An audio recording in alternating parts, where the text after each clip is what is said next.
کیا ایسا ہو سکتا ہے کہ ایک چھوٹا سا فورس ایک بہت بڑے فورس کے مقابلے میں زیادہ ٹارک پروڈیوس کرے؟ یعنی کہ فورس تو کم ہو لیکن پھر بھی اس کا ٹارک اس فورس کے مقابلے میں زیادہ ہو جو اس سے بہت زیادہ ہو۔ سوال کا جواب یہ ہے کہ جی ہاں، ایک چھوٹا فورس بھی بڑے فورس کے مقابلے میں زیادہ ٹارک پروڈیوس کر سکتا ہے۔ اس کے لیے ہمیں سمجھنا ہوگا کہ ٹارک کس چیز کے برابر ہے۔ Torque is equal to F R sine theta. It means کہ ٹارک ڈیپینڈ کرتا ہے اپلائیڈ فورس پر، مومنٹ آرم پر اور سائن تھیٹا پر، یعنی کہ اپلائیڈ فورس کے اینگل پر۔ اس بات کے دو کیسز ہو سکتے ہیں۔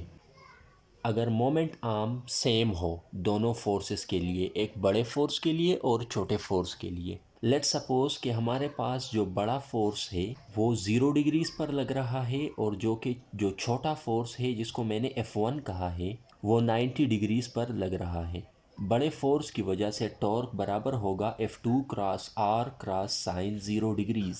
سائن 0 ڈگریز 0 کے برابر ہے، وچ مینس کہ بڑے فورس کی وجہ سے جو ٹارک ہوگا وہ 0 نیوٹن میٹر ہوگا۔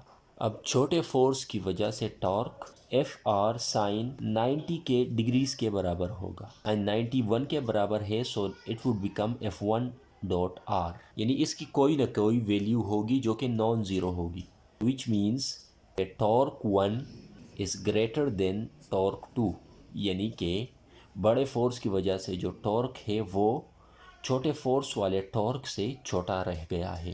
دا ریزن از کہ جو بڑا فورس ہے وہ 0 ڈگریز پر لگ رہا ہے اور جو کہ چھوٹا فورس ہے وہ 90 ڈگریز پر لگ رہا ہے۔ مطلب جو فورس مومنٹ آرم کے پیرالل ہوگا اس کے نتیجے میں ٹارک 0 ہوگا۔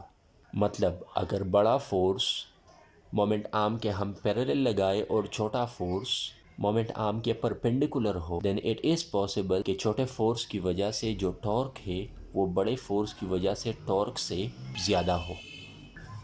The second case is جب ہمارے پاس مومنٹ آرم چینج ہو، جب ہمارے پاس فورس اور مومنٹ آرم کے درمیان جو اینگل ہے وہ تو سیم ہو دونوں کیسز کے لیے، the moment arm is changing.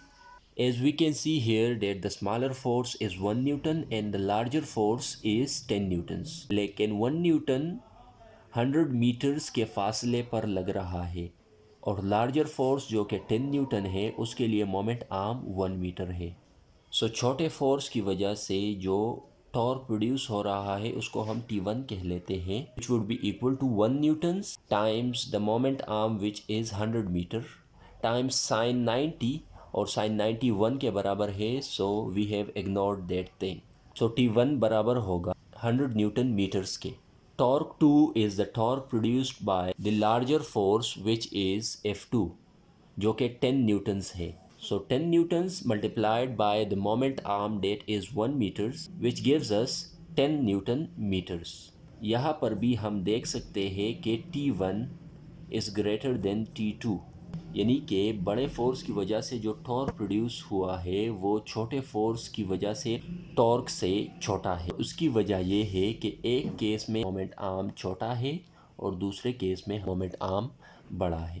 So the conclusion از کہ ٹارک صرف فورس پر ڈیپینڈ نہیں کرتا بلکہ وہ مومنٹ آرم اور اپلائیڈ فورس کے اینگل پر بھی ڈیپینڈ کرتا ہے۔ ٹارک فورس کے چینج ہونے سے صرف چینج نہیں ہوگا بلکہ مومنٹ آرم اور اینگل کے چینج کرنے سے بھی چینج ہوگا۔